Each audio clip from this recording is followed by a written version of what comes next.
Right, we will get to the analysis of Wolves' amazing comeback in just a minute, but just to pick up on what Nuno was saying there, we spoke about it at half-time, Roberto. He doesn't think you should go to the monitor, trust the on-field decision.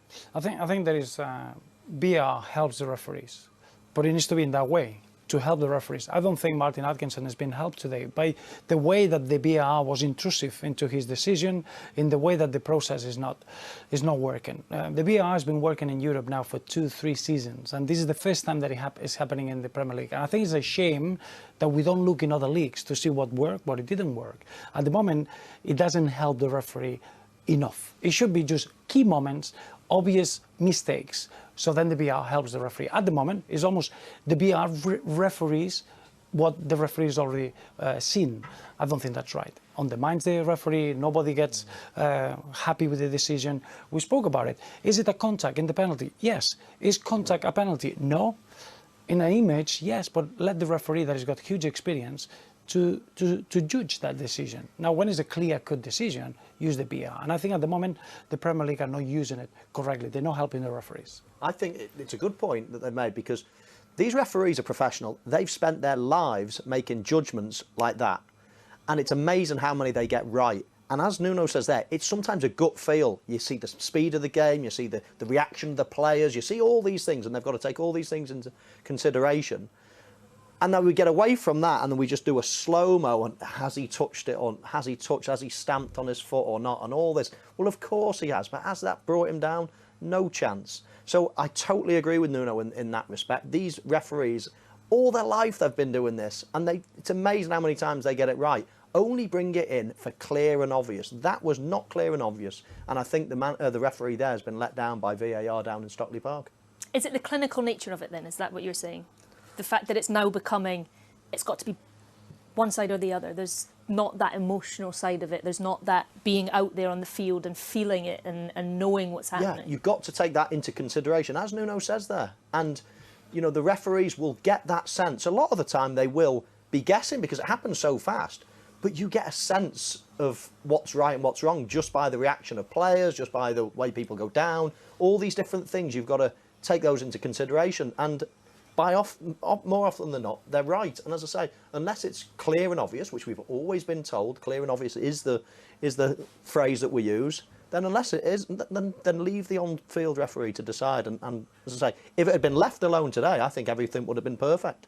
Is it something you would have liked to have seen when you were managing, Harry? And have you changed your mind about it now that you're seeing it playing? No, I just felt tonight, you know, the referee is an excellent referee, Martin Atkinson. Yeah. I love the way referees are going. Very quiet referee, lets the play go as much as he can. But I thought he was undermined tonight. You know, the crowd are singing, "You don't know what you're doing" to him. And it wasn't his fault. You know, he was being every second guessed. Every time he made a decision, he had to wait for VAR to second guess him and change the penalty decision. And it's very, very difficult, I would think, to be a referee at this particular time. You know, they're almost afraid, I think, make a decision and suddenly someone comes in their ear, "Well, we're not sure that's right, we're going to change that decision." You know, it must be an awful job to do for them. It's the most difficult job in the world anyway, being made even more difficult at the moment, I think. Yeah. The VAR has been used differently. In international level, we had it in the World Cup, and they were very, very clear. They said the VAR only will come in place when it's a red card, is a goal, is an action in the box, and a mistake in identity, only to help the referee. At the moment in the Premier League, we see in it that they referee the action. This is totally, totally wrong, because the referee had a clear vision of that contact, and then you're going to use the same parameter for both boxes. Now, it makes no sense that the most experienced referee gets overruled by a referee that is less experienced. And it happens to all of us. We comment on an action, and we could have a different opinion. Because the referee's judgment. It's still only a matter of opinion. Whoever's watching that back at Stockley Park, it's their opinion. At the end of the day, they've seen is it a penalty? Is it not? It's one man still. It's still only one man's opinion, even though they've got another look at it. It doesn't mean they're necessarily right. Well, I wonder what opinion Pep Guardiola has of all the decisions. He knows it's all over, you know, but he can't come out publicly and say, "Well, it's." You know, you can't say it. How does his team react to that? He can't never say that. While it's still possible, yeah, that's the message he's got to give out, really. But deep down in his heart, he knows that Liverpool are not going to, you know, give up a lead like they've got at the moment. It's impossible. Right. Well, the VAR referee David Cook played a bit of a part tonight, we should say, in that first half. Let's get to our former Premier League referee, Dermot Gallagher, and look back on some of the decisions that were made. Let's start with the red card, Dermot. As I said at half-time, Ailey, you know, the only choice the goalkeeper has is to get the ball. He clearly didn't get the ball, and once he bangs into the player, it's a red card. The referee's got nowhere to go. Treads on your foot, go over. No, I totally agree with what Dermot said there. Totally agree. But he said it himself there. If there's nothing clear enough, he said about a split decision. So if it's split, we were all told, right? We all attended these seminars and we were told, unless it's obvious, clear and obvious, that it won't be changed. Dermot used the word split. That's what we all are about the penalty. So I just thought it would just go with the on-field referee, who, incidentally, as I mentioned before, and referees in general, tend to get it right when they see it at first glance. That's what they've always done, and it's confusing the issue a little bit, I feel now. Yeah, well, this incident went on a little bit longer because we then had the encroachment incident that was checked again by VAR. Either at all, by whatever, keep the balls in the channels, whatever you've got to do. We know how wonderful you are at passing. Give yourself a breather by passing it a little bit, but all of a sudden they're just under the caution. They were just coming at them all the time, and it was really a matter of time. You know, we know they've got quality, and eventually it was a little bit too much of Man City. But just be clever, use a little bit of brain in what you're doing. Even I can tell you that. Just get rid of the ball, keep the ball a little bit. You've got to give yourself a breather. You can't expect Wolves to just keep coming at you, and you're defending all the way through the game. And to go 2 goals up as well, you've got a great opportunity there. You talked about rolling your sleeves up beforehand, didn't you? It didn't happen. 24 hours on, now it's over, isn't it? It's never over. You never know. I don't believe it. I'd like to say yes, but I think you just get on with it again. The English Premier League, Liverpool play Wolves next. It is over though, isn't it? Don't start that off.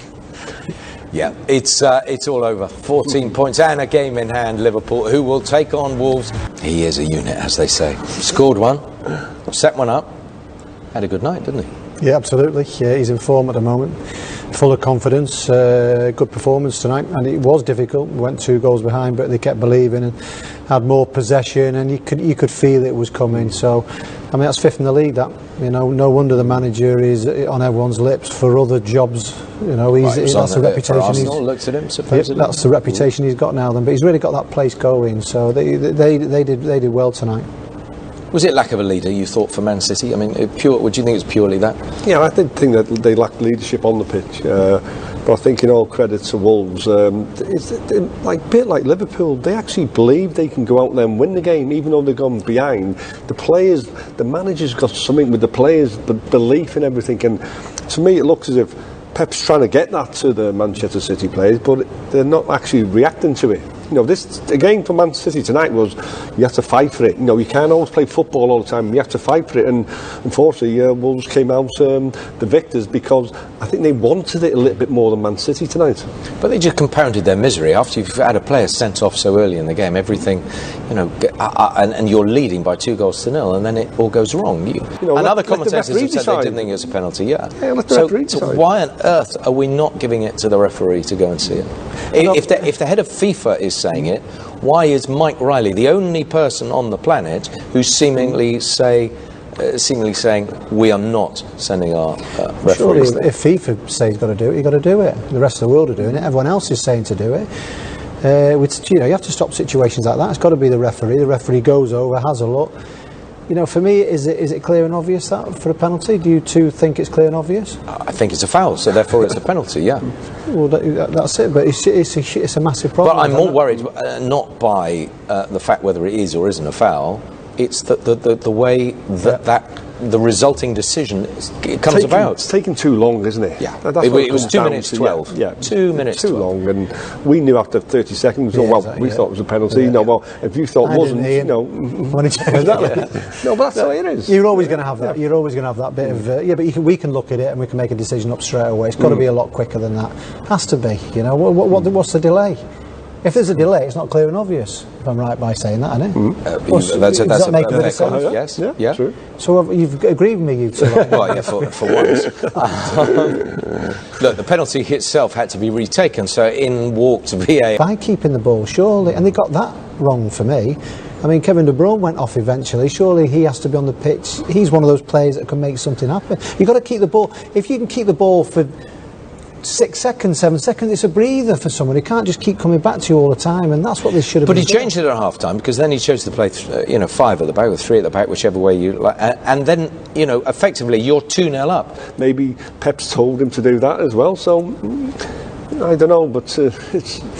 They obviously are taught, and it is a wonderful way, because we've seen how fantastic Man City are at playing at that, but there's certain situations in games where you have to think yourself. You've got to think as a player. Pep Guardiola cannot help you doing that. Vincent Kompany, who's not there, can't help. You've got to make your mind up in those situations. You're under pressure. Just be clever. Just be box clever and clear your lines. You've got to be together as a team. It's almost like he's embarrassed to lump it. It's right. I'm not going to. And he's given 3 or 4 opportunities to get rid of it. I don't think Guardiola's going to be happy with that. I don't think Guardiola's expected him to play out from there. All of a sudden you've paid the price there, and someone will be getting a telling off, I would imagine, in the dressing room, because I'm pretty sure Guardiola wouldn't accept that. I don't think anybody would. It didn't call for it at that part of the game. Eventually you've got that. You just didn't call for it. You didn't. You're rolling your sleeves up. You're not used to being in this territory. You've got to, somehow or other, you've got to try and get some points. Can we get the 3 points? Whatever, you've got to roll your sleeves up. And the fancy stuff didn't work at that time. Good winner. Fantastic winner, yeah. He's just been doing cartwheels. He admitted a long time ago that it was over. I don't know. I think it's the question they've been asking him there. Like, I know. We're still asking you, and we're still trying to get an answer. Yeah, just looking to do, and he's right there, because they go to the managers asking about VAR. They should be going to the one who's doing the VAR. Yeah. They can't say anything about that. But no, I think he was. You can see Pep was a bit disappointed there, because I think maybe Wolves outfought them today. No, outplayed them. No, but I think they outfought them. I think they just wanted to win that little bit more. City concentrating on the Champions League now, Nick. Just get through these next couple of games. Just get the confidence going. You've got to carry on, though. You have to. You've got games ahead. They're coming quick and fast. So you've got to get on with it. A difficult game. It's Sheffield United at home. Sheffield United will be licking their lips now. But this is what the Premier League's all about. You've got to roll your sleeves up. That's what you've got to do. The old Swindon Town way. Remember that? Yeah. That way you conceded 100 goals that season. Anyway, great memories. That's about it for this evening. Let's tell you what's coming tomorrow. We start with Brighton and Bournemouth. I'll be here for that. Then 1800. That's a 15:30 kickoff, by the way. Then 1800 kickoffs. Newcastle, Everton, Southampton, Palace, and Watford against Villa. Then 2 more at 8:30. Strange kickoff times tomorrow. Norwich against Tottenham and West Ham against Leicester. And the last one, 22:45, Burnley against Manchester United.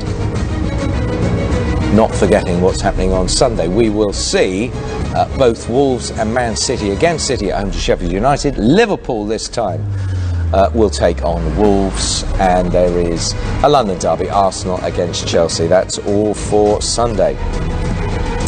Gents, thank you both very much indeed. It's been good to have your company. I think we nearly got them to admit it is all over. It surely is now.